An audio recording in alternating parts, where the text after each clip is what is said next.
the best for less, that's what we do.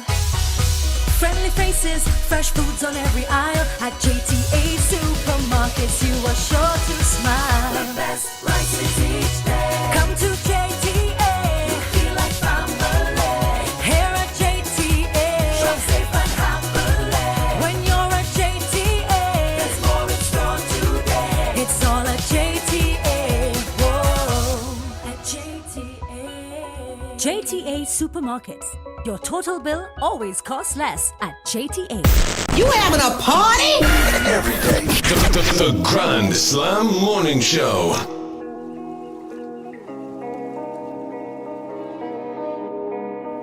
Hey, so friends, it's 16 minutes after the hour of 8 o'clock, and we said 20 past, but being on time is being on time. Even if you're before time, that's great. We want to welcome Prime Minister Stuart Young, SC, to studio. Of course, the last time you were here, you were in the capacity of Minister of Energy and Energy Industries, which you are still in that capacity, but you have an additional responsibility now, which is Prime Minister. So, welcome, Prime Minister. Blaze, good morning. Good morning. Miles, good morning. Good morning, Trinidad and Tobago. Good morning, all Slam listeners. Good morning. Last time it was also Minister in the office of the Prime Minister, right? yes, so what yes, you've done is yes. you've done a shift around, and it's good. It's good to be here this morning. It's good to be here as a young Prime Minister with the responsibility to lead Trinidad and Tobago, and as the whole country knows, Blaze, and as you and all your listeners know, immediately seeking a mandate from the people of Trinidad and Tobago, because I have a lot of plans, a lot that I want to implement, a lot that I want to build for Trinidad and Tobago, and as I've called it, join me to write a bold new chapter. But to do that, I just need a mandate from the population to go forward and to drive it, to make sure that we have a stable Trinidad and Tobago. We're in some very turbulent times, Very turbulent times. I mean, a lot of it is not generated domestically. And I think Trinidad and Tobago, we really have to take note. You're seeing what the effects of decisions outside of Trinidad and Tobago are having, not only on us, not only on the CARICOM region, but on the whole world. You know, and in reflecting, I think it's important that the population, as we go to the polls in less than a week's time, make an important decision. You have to decide who do you think is capable of, at any hour of the day, 24/7, getting a phone call from anywhere in the world that can literally affect our future, and being able to have that sober conversation, and a conversation that will direct Trinidad and Tobago's policy, ensure protection, and secure the future of Trinidad and Tobago. It is not an easy time. It's not an easy time for any world leader. If you've looked on at what is going on globally, and I think it's important that we in Trinidad and Tobago understand is not only what's going on in front of us, look on at what's been going on globally with the imposition of tariffs. Geopolitics is really... That is now the most prevalent thing dictating how the world is unfolding. I have been looking at it in the last 3 weeks. I have been looking at world leaders, persons in positions of responsibility like myself for their countries, come before the microphone, just hearing that they've had potential tariffs imposed on them. And they're saying, hey, okay, we will react to this, we need to study it and these types of things, but how is it going to affect trade? And you need to have leadership that is prepared for that. You need to look at it and say, okay, over the last, let's say 15 years, who is the person that has managed that the best? Who has had quiet diplomacy and then announced results? Who has dealt with disappointment but then found ways, as opposed to screaming, shouting, you know, the Trinidad kind of bacchanal, as they put it, the move along and this type of thing. Yeah. Who can remain focused in the most difficult of times? If there's a domestic difficulty taking place, who's dealing with the domestic difficulty? Who is it that could come forward, address the nation in a calm way, but also make decisions? And I'm going to say up front, nobody ever gets it 100% correct. I will not get it 100% correct. I've not gotten it 100% correct in the past.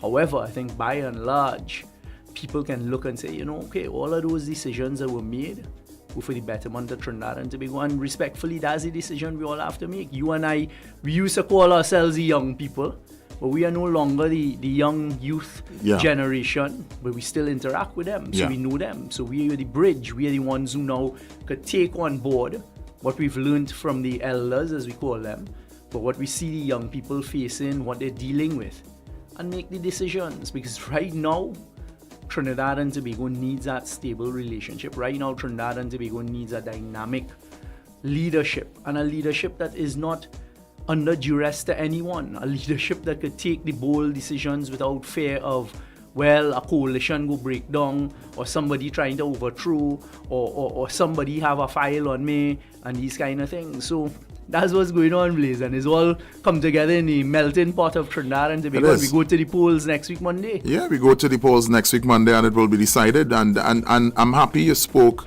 about what's happening with the tariffs and so on, because long ago, and not too long ago, but these things would happen externally, and by us it would be, oh, that does not. But this is the first time, I think, for many people that they have experienced it, they have felt it, and they have felt, well, this is going to affect me drastically. And, things need to happen. Of course, as I said, diplomacy behind closed doors, quiet diplomacy. Correct. Because that is the tightrope. It's like walking the tightrope. Yep. Let me give you a good example. If you go back and look in the last 3 to 4 weeks, you'd have seen the United States suggest that they're going to impose sanctions on shipping. And any shipping fleet in the world that has a Chinese vessel in it, or an order for a Chinese vessel, they're going to impose $1 million US per port fee up to $1.5 million. That would immediately significantly increase the fees of everything you and I purchase. Yes, everything. Imported thing. But let me tell you what we did. Very quietly, we had a CARICOM heads meeting, and I'm proud to say Trinidad and Tobago, through me as the Prime Minister, intervened. We came up with a strategy, we discussed it, we had a plan in place already, we refined it. They went off to Congress, some advocates on our behalf. The next week, Prime Minister Motley and myself went up to Jamaica, met with Secretary Rubio. That was one of the things I raised. I said, Secretary Rubio, you have to understand, when you all impose these things as US policy, it is going to affect this small CARICOM region and our islands. He listened, made the arguments. Prime Minister Motley, as the chairman of CARICOM, went after. She made the arguments. And I'm happy to report, it was in yesterday's papers, I believe. It was. Saying that our voices have been heard, and that the United States has now taken a decision that those tariffs on shipping will not be imposed on Trinidad and Tobago. Go and look at it. I addressed the Shipping Association of Trinidad and Tobago on that, to say, hey, we are doing the work. And that is how you conduct business on behalf of Trinidad and Tobago. And Trinidad and Tobago need to understand this, that this is the type of work that goes on.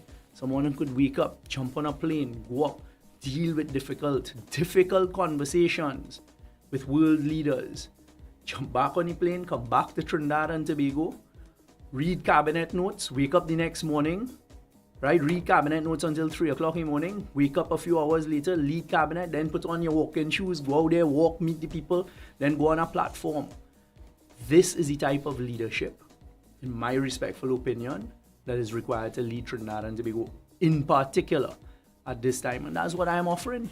And this is something, that you have been working on. It's not just, you didn't just pop up. Correct. You have been around for a while, so you know of the challenges, and you would obviously know, you have been with the PM and so on, with many meetings accompanying him, so you would know the intricacies of these things. So the experience is there. Correct. The experience is there. Now, I'm moving to a little bit more domestic in terms of what's happening. We've seen the manifesto. We got it online and that sort of thing. And people are, we got some questions from some of our callers. You know how our contributors are. And one of the questions was pertaining to healthcare in Trinidad and Tobago. We have seen a lot of people confirm their experiences with healthcare, good, bad, or indifferent. There's good experiences with healthcare. There are good experiences. But some people, they are very bad experiences. And one of the particular bad experiences is the wait time for people to get through with, it could be treatment, x-rays. What would be done to alleviate something like this? Blaze, every medical system in the world has a lag time. We have been working on it assiduously. I have to say, I went to tour the Sandy Grande Hospital last week, and coincidentally, it was exactly a year after we opened. And I will invite any Trinbagonian to go and tour that hospital without disrupting operations. I was so proud because it is state of the art. It is as good as and better than hospitals around the world. There are going to be lag times because the truth is you're always going to have a demand for more than there's a supply. If you have an emergency room that can take 10 cases, right? So you have 10 emergency beds that could do surgery, emergency surgery with the staff. And that night, God forbid, there's a mass accident. And out of the mass accident, you know, have 25 people turn up there. Yeah. You have to improvise. But what about the people? That's 25 who just converge on the system in an emergency manner. What about the people, the 10 people who are waiting there in the emergency room with legitimate cases? So these are the things that are happening. But what we have done is we've taken a decision, and it's a big part of our manifesto going forward. Let us digitize. Let us find a way to use current technology and programming that allows us to be more efficient. So right now, and it's being implemented across the healthcare system, is, for example, a system that allows you to see across all public healthcare systems and hospitals what beds are available. So if you know that right now Port of Spain General is under a surge, but Mount Hope has beds, so you could immediately redirect. You can redirect. Yeah, so these are the things that So it's we're putting in online place. and- It is online in the healthcare system. I've seen it. It is currently being tested. It's currently operational in some. When we toured Central Block, I saw it as well being used in Sandy Grande. These are some of the systems. And another good thing about it is it also now permits that your record. So if you did an X-ray at Mount Hope, but you end up in Grande Hospital, they could pull up the X-ray, they could pull up the MRI because it's there on the system. So the doctor dealing with you, wherever you are in the healthcare system, immediately has access. That creates efficiency. It then filters down, for example, now, okay, you're trying to remember what is the drug that Blaze takes again for whatever his ailment is. And you can't remember that. They pull it up on the system. They say, okay, it is X, Y, and Z. The pharmacist will dispense that. So these are some of the efficiencies. Another thing I was particularly pleased about at the Grande Hospital was the amount of young people, Blaze. The whole thing, I would say 80% was populated by young In terms of the adults. staffing. In terms of the staffing. Yeah. So it shows that the opportunities are there. And I was proud. And one of the things, immediately as it was brought to my attention last week about the nurses' situation. And that, for example, they had not had any negotiation of wages since 20. I said, but as everybody else is having it. So gave the Minister of Finance, he go ahead, said, listen, tell the CPO to tell the RHAs, because it's not in direct government, it's RHAs, to immediately engage in nurses, because we understand as a people the important service. So these are the things that are immediately being implemented. Let me tell you, there are not many countries in the world you can get free healthcare. Well, yes. Free that healthcare, is- yeah. MRI, CAT scan, X-ray, dispensing the drugs for senior citizens, CDAP, CDAP, and these types of yeah. things. If you and I go up, like, and you always going to Miami and then take a little party something. for car, a little something, and you get sick up there, God You had to forbid. pay. You had to pay. Yeah. They may even treating you until you pull out your card Yeah. or you give them an authorization, you could pay. In Trinidad, and you see all of these things are intertwined. So I am very concerned about our future, because if the wrong decisions are taken, for example, decisions we can't afford that bankrupt the country, first thing to go when IMF reach is all the subsidies, you know. So they say, hey, no more free healthcare, no more free education. All our subsidy you put in on fuel at the pumps, that had to go. Electricity rates, water rates, you had to pay the full rates. Those are the first things to go. And in conjunction with that, public servants, the same public servants that they're trying to fool right now, saying you will get 10% or you will get up to 14%, that will bankrupt the country. First thing you're doing, look at it. It happened in Barbados right next door. It happened to Trinidad and Tobago in 1986 when a coalition government led us down the road of IMF and devaluation. Public servants' jobs gone. Cut in salary gone. All these types of things. So I am fighting along with the PNM to protect those things. And I understand that people are, worried. I understand people are concerned and saying, yeah, but Young, you've been there for 9 years. You've been there for 9.5 years. Yeah. Hey, yes, I have been. And we've been stabilizing it. When we came in, it was not an easy time. I saw somebody produce a graph of how prices crashed in 2015, 16, and 17 with oil and gas. And as soon as it started going back up, boom, COVID hit us. That's another lost 2.5 years. Stabilizing the economy, making the right decisions, making sure everybody's paid their salaries, keeping people whole during COVID was not an easy period. I was reflecting on it, Blaze. During COVID, when we had a reduction in revenue, we had to shut down businesses. The world had ground to a halt for a few weeks. Oil prices had gone below zero. Below zero. They were minus. They were paying people, come and take the oil from me. Right? We had to borrow $13 to $15 billion that year. Borrow to keep our economy afloat, to make sure we had everything that the people of Trinidad and Tobago needed. 13 to 15. When I tallied up, and I read in the papers today, economists are warning us today about what the opposition is offering as a bag of goodies. That is $20 billion in 1 year. And you were complaining about COVID at $13 billion. Where are we finding that money? It will lead to bankruptcy. So I'm worried, and I'm asking Trinidad and Tobago, look at these things very, very, it's all intertwined. So the same healthcare system that you talk about, that is one of the first things that when we end up by the IMF and the dollar is devalued, look at all the pharmaceuticals. We don't make pharmaceuticals in Trinidad. So all of the drugs or people take in Trinidad and Tobago is paid for with Forex. When that is devalued, you know what that means now for the cost of the drugs? It's going to skyrocket. And then CDAP will go, because that is what the IMF will do. So we have to think very carefully. You have to avoid it. You have a young, vibrant team, a team with experience who don't look at it as, oh, you're there for... Yeah, exactly as you said, using your words. I and my colleagues, we've been there for 9.5 years. We've been learning the ropes.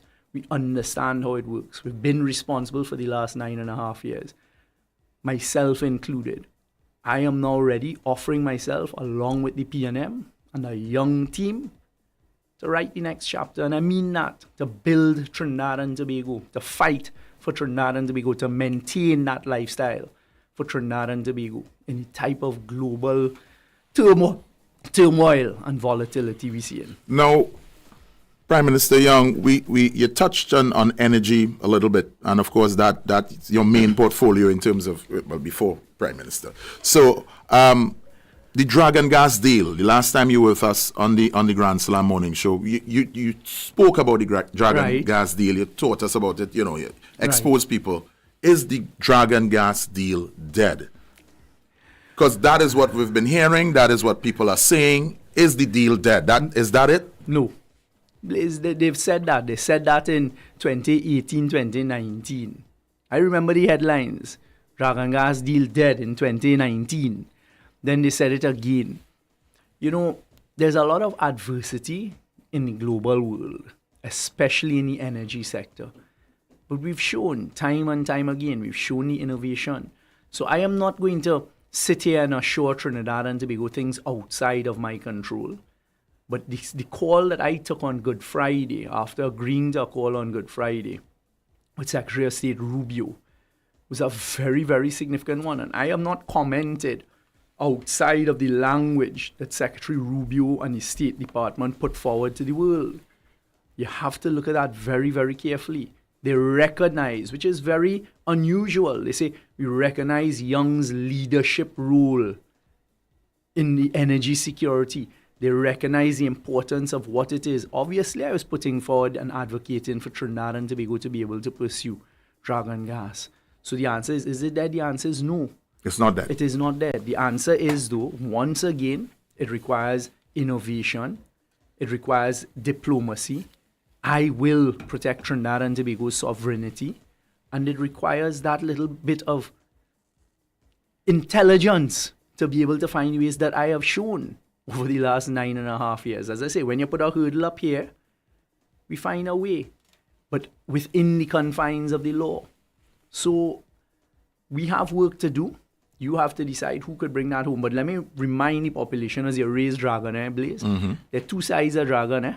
Okay. There's the United States, but then there's our neighbor Venezuela. And when you see the behavior of Kamala Persad-Bissessar and her team and how they talk about Venezuela, how they talk about President Maduro, Trinidad and Tobago has to understand that make the wrong decision and the Venezuelan side disappears from the equation, so it really don't matter after that about OFAC and about anything. Because you can't be insulting on a daily basis someone. I can't be saying, Blaze so and so, and Blaze is a this, and Blaze is a that, and Blaze is the worst thing on earth, and Blaze is a drug trafficker, and then what? Afterwards, I come by Blaze and I say, hey Blaze, lend me a corner. Yeah. And I know about it. Of course you know about it. Yeah. I'm saying it openly. You tell me, if I doing that to you, boy, Blaze is a all this and a all that and a this and a Blaze is a narco drug dealer and a this and a that. And now when I in a position, my car break down, I go come by you and say, hey Blaze, I need to go down the road, boy, lend me a car. Just for the record, I'm not any of those things. No, he's not. No, he's not. Just use an example. That is an example. Alright? Okay, switch it around. Blaze said short this, short that. Prime Minister this, Prime Minister that. When you turn up by me, I mean, I'm a forgiving fella. But it's only so much but Blaze, you wasn't just telling Miles about me and cussing me raw and this kind of thing. And now you come by me and you expect, and I don't need to. Yeah. That's the point. What we achieve with those licenses for Dragon and Coquina Mannequin, that's never happened before. So understand, Trinidad and Tobago, that Venezuela ultimately don't need to export that gas. It is because of the relationship. It is because what it offers. So do not be fooled. But think about that example very, very carefully. If somebody licking you up, as we say in local parlance, night and day, for years, they didn't just start. Remember, it was President Guaido, yes, right to the United States, sanction Rowley and Young. That is your behavior. And then afterwards, now you're screaming, you're shouting at people. You expect Venezuela to say, yeah, you all come now, man, yeah, let me continue. I don't think that's going to happen. So there is some there level is of light at the end of the tunnel. Some level of light in this deal. It continues to be who has the ability to bring it home. Because when there was sanction, there's no other country in the world that got what we got. There was 2 OFAC licenses. They're endless.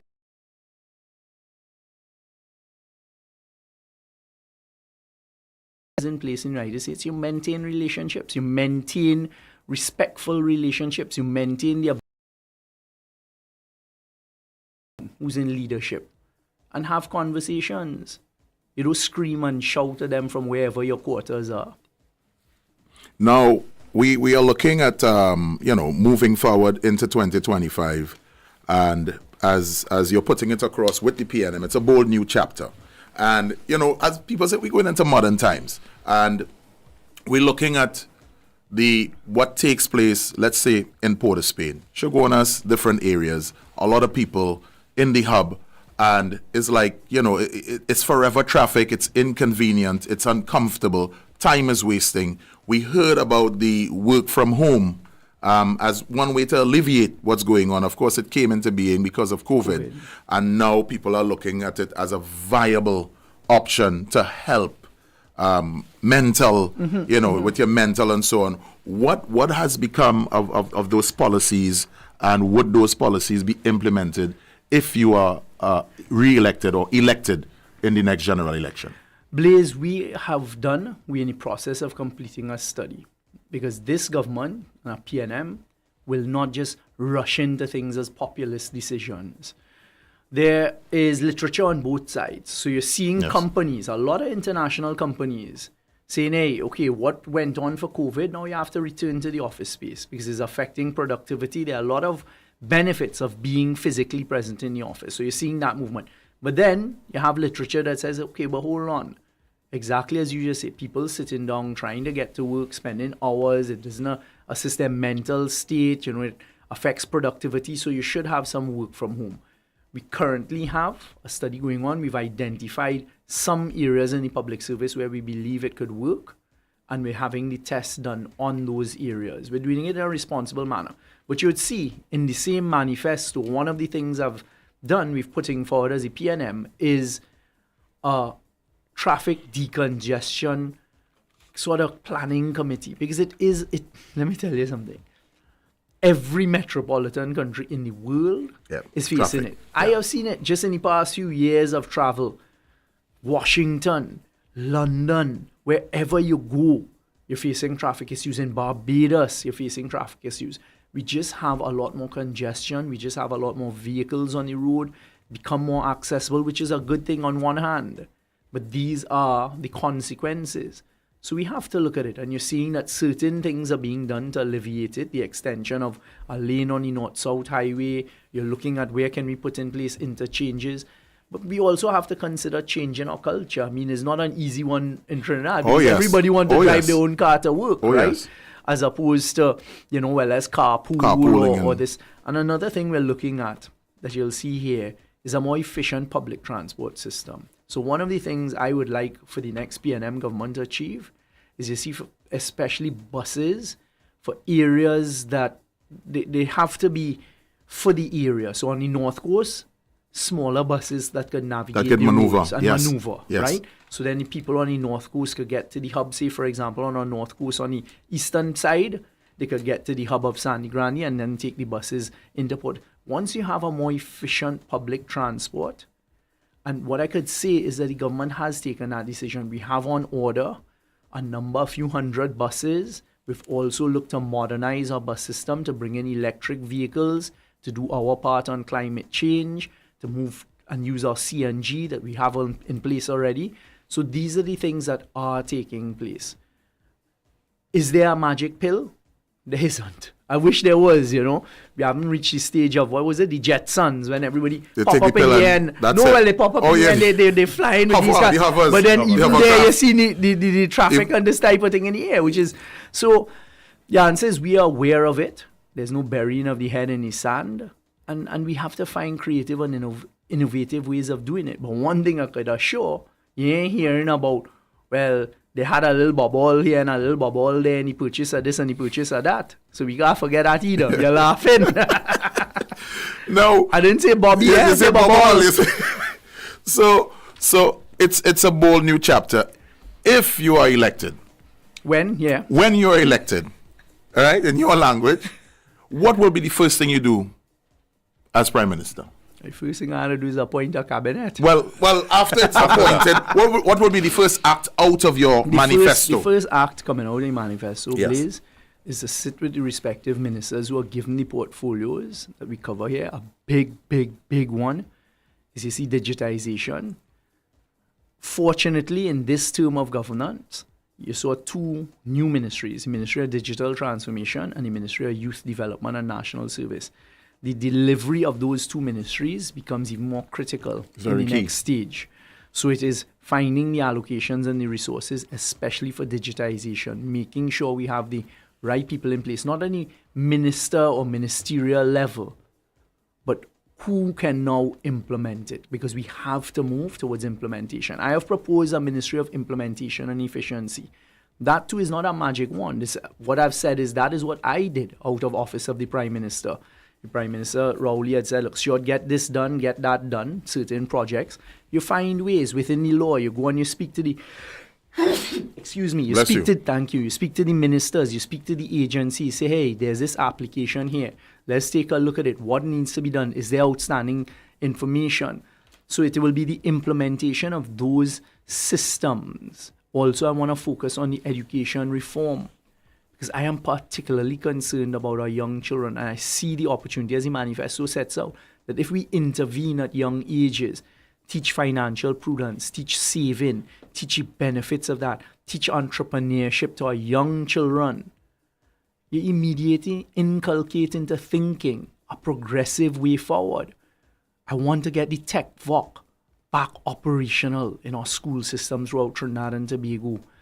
So you could go, you could do your woodworking, you could learn electricals, and so you could be those types of trades. What do you call trades? Yeah, because Yeah. that doesn't make you any less of a success. We recognize that academics is not the be all and the end all. We all need. And not everybody trades. has the capacity. No, correct. Yeah, And let's listen, face facts. and that is a different talent, and there's nothing wrong with that. So it is a change all of these things culturally, the way of thinking.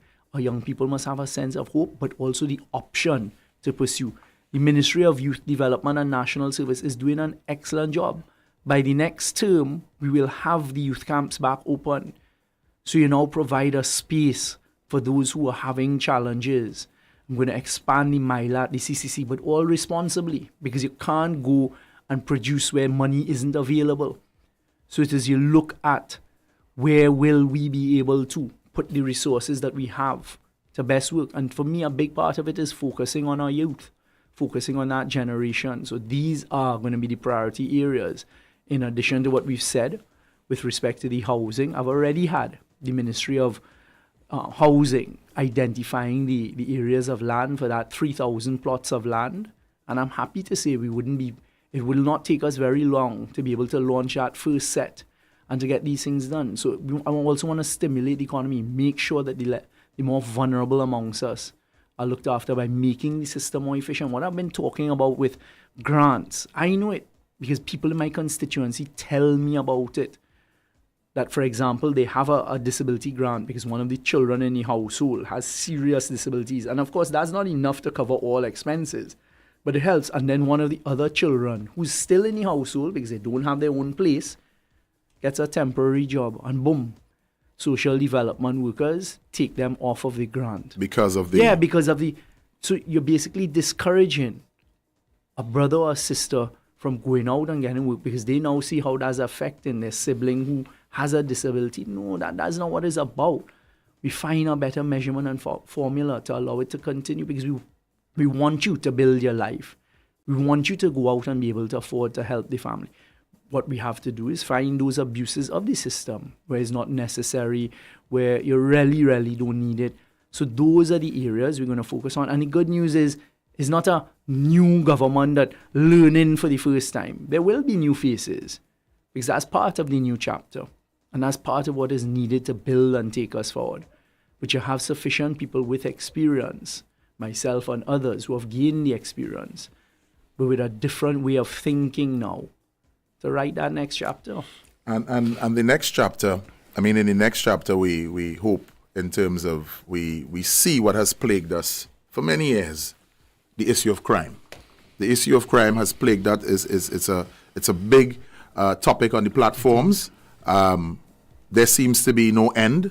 We're hearing about gruesome crime, even more and more gruesome as we listen and we learn. We saw the guy who stopped to urinate and it would happen to his wife, and these things are going on. Look what took place in the airport. How are you going to hold crime, strangle it, and get rid of it? Blaze, anybody who says that's simple and they can do what you just described, don't listen to them. It don't matter if they're sitting on a step, it don't matter if they're promising to build walls and CCTV. It is not an easy issue, but look at those examples that you've given.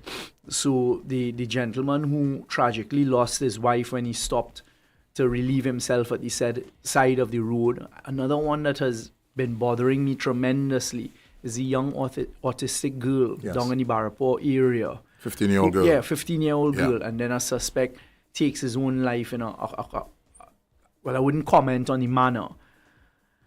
Those show that there are a lot of psychological things that need to be addressed, and that's why we've declared it a public healthcare system. The truth is, it is something that requires a lot of focus, a lot of emphasis. You have two sides. You have the hard fight, which we've laid out the plans here for the hard fight. Which is fighting fire with fire. Yeah, correct. That's the hard fight. And the elite squad that I know could work.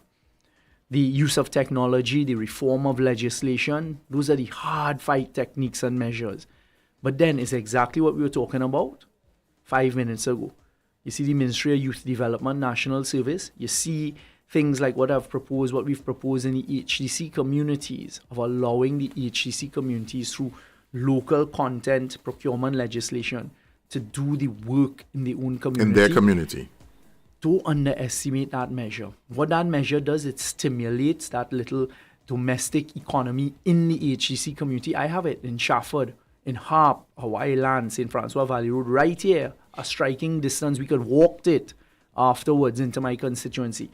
And what it also does, it uplifts, because people then begin to feel once again, a sense of belonging, a sense of pride.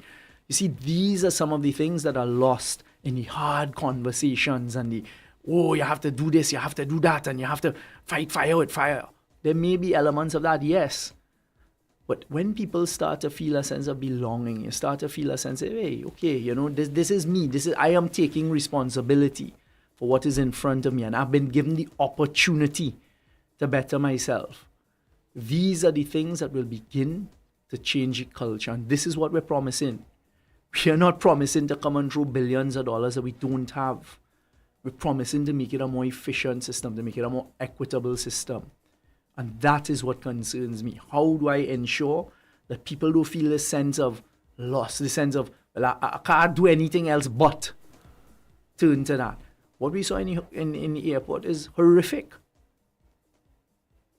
Those are things that, more technology, the elite squad, those are the things where the hard policing will come into play. And the type of technology that is available, that has to be utilized, less siloing of information. It is real. It is something that any government will have to grapple with. The way to do it is not to get in bed with the criminal elements. That I am certain about. And that is something that I will not be condoning in any way whatsoever. Because all that does is make it worse. We learned that from life sport. I often wonder if life sport didn't take place. What would have been our meal today compared to you're going through $400 million and hundreds of millions thinking you're suppressing crime? No, we're doing it. We're doing it with program. Aren't you a mentor in the Empower? Yeah. You see that program, Blaze? Yeah. The Empower thing is something I advocated along with Minister Shamfa Cudjoe for, because I see it. When you go and speak to the young men at that stage where they're in life making a decision, and somebody like Blaze come down and Blaze talk to them right there in the community, they say, okay, that making sense, but I never knew that was Blaze's story, Yeah. But look how Blaze listened to me. He knew what my frustrations were. Why me ain't going to do that today, I'm going to see if I could find a program to better myself. Those are the interventions. The things like Empower, the things where Minister Cudjoe is doing with our young girls as well. This is not easy, and the problems between a male and a female are often very, very different. Yeah. Right? So it is these reflective and well thought out interventions where I don't just see people as a problem and, well, throw money there and this. No. How could I really, and this government, intervene into your life with the limited resources that we have in a responsible manner to better life? That is what it is for me. I honestly believe that is what it is for me. And you see, the loss of religion and allowing religion into young minds, whatever your religion is, had an effect on society. So these are some of the things. The denominational boards of religion. You often see a better performance in those areas than the government schools. And we have to narrow that gap. We have to make sure there's equity and parity. And say whatever you want about Stuart Young, because it's easy to say anything. That is always how I've lived my life. Against injustice. When I was a lawyer, it was fight for the worker. It was, a woman comes in a medical negligence case where her child, due to medical negligence, now suffers from cerebral palsy. Do the matter? Because it is a real sense that where there's injustice, we have a responsibility. And I've also done it before with the youth. People may not know. So, for example, starting up Synergy TV. I remember when that concept was brought. You know what it was? At that time in Trinidad and Tobago's history, there was no platform for artists. Artists were not producing music videos because you had nowhere to show it. Nowhere to show. It was either to try and convince TV6. I don't know if CNC3 existed at the time. They did, I think, or TTT. As soon as we say, you know what? If we provide young artists with a platform, similar to like our MTV in Trinidad, Synergy TV, and that is what we did. And immediately, the talent show, the Runway Soca Star, these types, it was always with this provider platform. And that is why, for example, here as well, the Art and Culture Innovative That was the next Council. place I was Well, actually let going to me ask tell you, about. I know it will But that's work. another crime fighting Correct, tool. because I know it will, because we did it. We did it with Synergy. I saw the effect that thing had. I remember when we had the model show, and you go to Zen, Yeah. and the whole place packed with young people and positivity. When we did the Soca Star, and we pack out Jean Pierre for the finals, we pack out the amphitheater in St. James. This is all of the experience I had, and I believe it was to provide me with the thought process and knowing how it could be done now for this stage in our history, because our young people are so talented in that area, and that is Trinidad and Tobago. Let us find a way. When I asked for the statistics, this year it is estimated that Carnival generated about $680 million in revenue. That's a Carnival period that is now being offered throughout the year in different jurisdictions. Isn't that a great area for our young people to come forward in the art of entertainment, in the art of, whatever the Service cultural providing service and all of that, providing and yeah. these types of things. Yes. To find a space. And it's not a government going to throw money behind it, Let us sit down, let us work it out. Is it that now when we go off the tourism shows, whereas before it's just a booth and some pamphlets showing, this is whatever Trinidad, this is Pigeon Point, this is Lupino Maracas Bonnet, and- Maracas. yeah. Hey, hold on. There's a whole section there now where the young entrepreneurs say this is what we could do. This is the products that we're offering and this type of thing. And that's how it starts. And that's how it builds. And then next thing before you know it, the tree has bloomed. So Yeah. these are the thoughts, these are the ideas, innovative, these are the visions. This ain't AI generated, this ain't ChatGPT generated. This is real. This is well thought out. And this is giving Trinidad and Tobago an opportunity,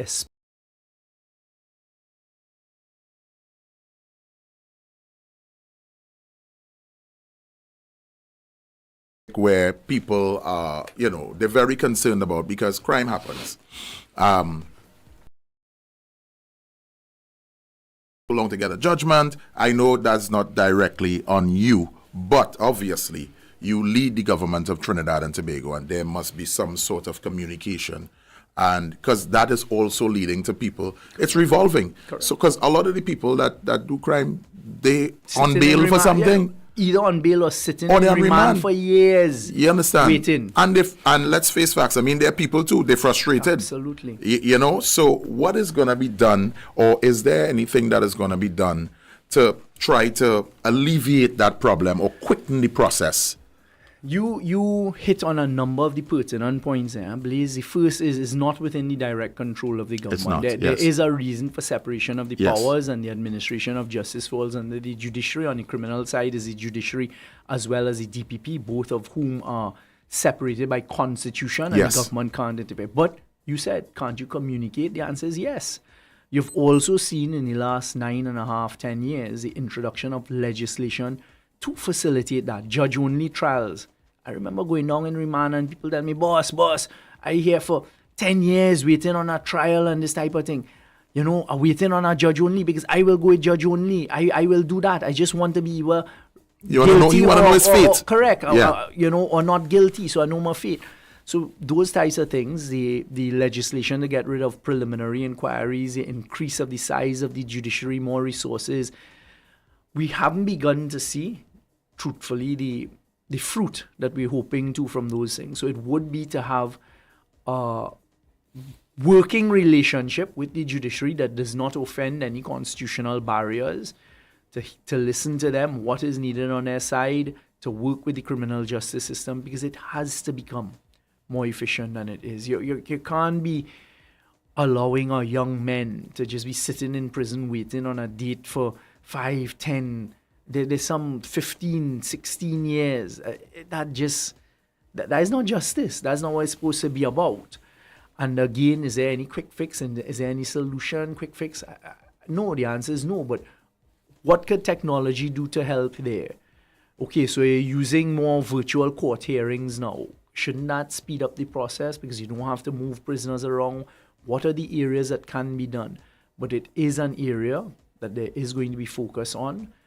And the truth be told, I mean, I've already indicated that to the Honorable Chief Justice, that come the 29th of April, that's on a priority list, that a meeting to take place between the judiciary and the government a properly composed team from the government to sit down. Where can we improve the systems? What needs to be done? And how can it be done properly and legally? And how can you help? Correct. Because as you say, there are different problems that Correct. the populace may not be aware of that takes Correct. place in the judiciary. Correct. And that is something, and it's, it's something that it frustrates a lot. It must. And it also would trickle down to the officers because they hold. Correct. They not hold, but they It does. get It the affects criminal in, morale. and then after you see the man back out threatening you. Blaze, legislation is one thing. You're touching a bit of a nerve there, right? So you see repeat offenders with illegal firearms, Yeah. the shooters in society. So the parliament passed legislation. If you are held and convicted for the third time with an illegal firearm, your sentence could be life imprisonment. And the fine is a huge amount of money. But you're not seeing that being applied by those who have to apply it. So it is also a sensitization to that. We can't be detached from the reality. I mean, the legislators put that in place because it is supposed to be a deterrent. Supposed to be used. And it's supposed to be used. Unfortunately, you hear cases about repeat offenders, reprimand and discharge. I mean, that is the complete opposite of what you're trying to achieve. So there needs to be as close a working relationship as possible within the confines of the law. The judiciary, like every sector of our services and of government, using government in a all-embracing term, would say they need more resources, etc. But again, there's only so much pie that has to be shared.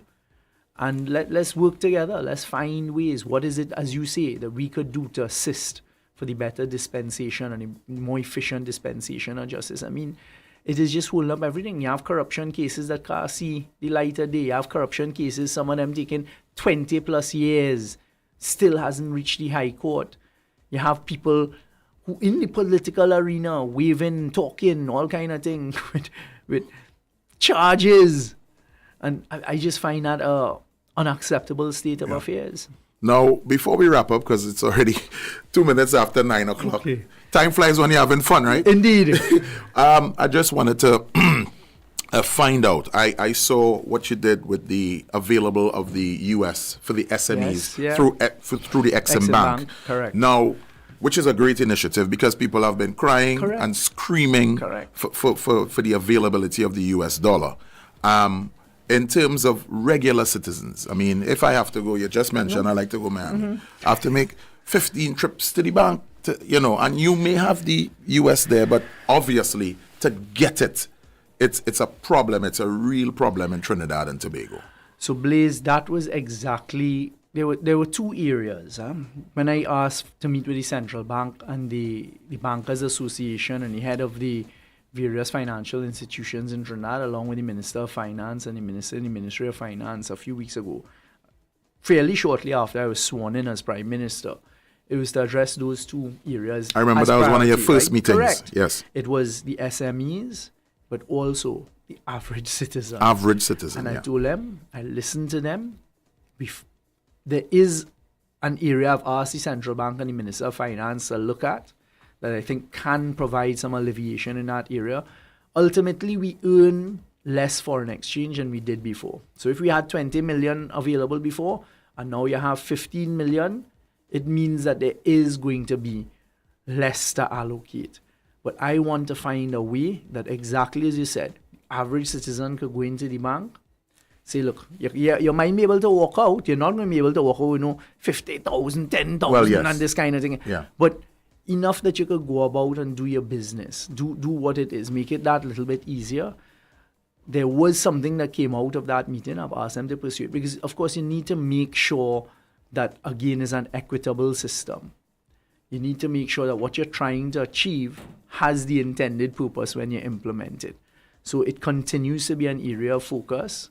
I think I've shown that, okay, we are capable of, when the problem is identified, diving in there, finding an innovative solution. That was within 4 weeks. I am not giving up that fight. Another thing that I'd raised with the banks is, hey, these bank charges Yeah, and stuff, charges. right? I raised that with them directly and frontally, and that's something I intend to take up Because again, that affects us, the Because average citizen. you see It new does. ones and you No, wonder, but, well, and then what's you're happening? asking, you're asking for me to move to virtual banking and to online banking. Surely that reduces administrative charges. Because what you've done is you've reduced staff, you've reduced branches, so you've reduced cost. Things being done on computer and through the use of technology and this type of thing is supposed to make it more efficient and more cost effective. That has to trickle down to the customer. So these are some of the things. But the Forex issue is one that we're focused on. And my priority and the government's priority next rounds is the average citizen. Excellent, excellent. Well, I mean, we can discuss so much. Whole we day, know whole night. we know whole day, whole night. But you are on the campaign trail, and I know you have so much more to do today, Prime Minister. But we really appreciate you taking time out to greet us this morning and speak to us bluntly about certain That's issues. all We right. couldn't cover nation. We couldn't cover every single Everything. thing with the Prime Minister. But Come I the know 29th, I'll be back. he'll be back. He'll be back. I'll be back. All right. He promised Thank- he'll be back. Eh? As I did last time. Blaze, Yes. thank you very much. I'll thank you all, everybody in studio, You're welcome. all who have listened. I want to thank you all. And I'll end by saying we all have a serious decision to make.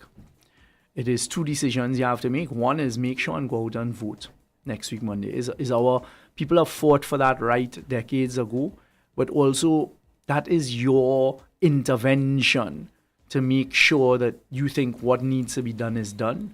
And then the second thing is when you're choosing who you're going to vote for, make that responsible choice. I think it has all been laid out sufficiently in front of the population now. You know the decision you have to make. You know the volatile world that we're operating in. And it is not only confined to what is in front of our eyes and who is the most capable to go out there and fight for Trinidad and Tobago. So, Blaze, thank you very much. You're very welcome. I much appreciate. Miles, you all have a blessed day and I'll see you all soon. Same to you. Same to you. We hope to see you soon, huh? Indeed. Thank you. You're very Take care. Take care. Take care. Folks, Prime Minister Stuart Young, SC, sitting with us this morning. Thanks again to the Prime Minister and his team for... Have your microphone here. Yes. Don't forget. All right, take care. Thank you so much, the Prime Minister and his team for passing through. I have the end of it. Hold on. Somewhere. Oh, yes, you got it. All right, thank you very much. Yeah? Take care, brother. So, Nation, 7 minutes after the hour of 9 o'clock. And again, thank you very much to Prime Minister Stuart Young, SC, and his team for granting us the interview, taking time out to speak to us. It was a great experience. So Nation, Janine is up next. But before that, we had to take some calls. 624-1005, 623-5001. Touched on quite a few issues. Yeah. Heard his side of the issues and so on. But we are in an election. We're in election season. Hello, good morning. Good morning, link up all the time. Top of the blanket. Blanket, morning. What one father Top of the morning. Top of the morning blanket. What's going on? Are you all some nice to just someone? Well, all right. With the Honorable Prime Minister, well, Yes. The Tuesday morning start good. Yes. Yeah, man. So everything otherwise, all they doing. Boy, we gotta know. Right. Well, I just say touching the clock up.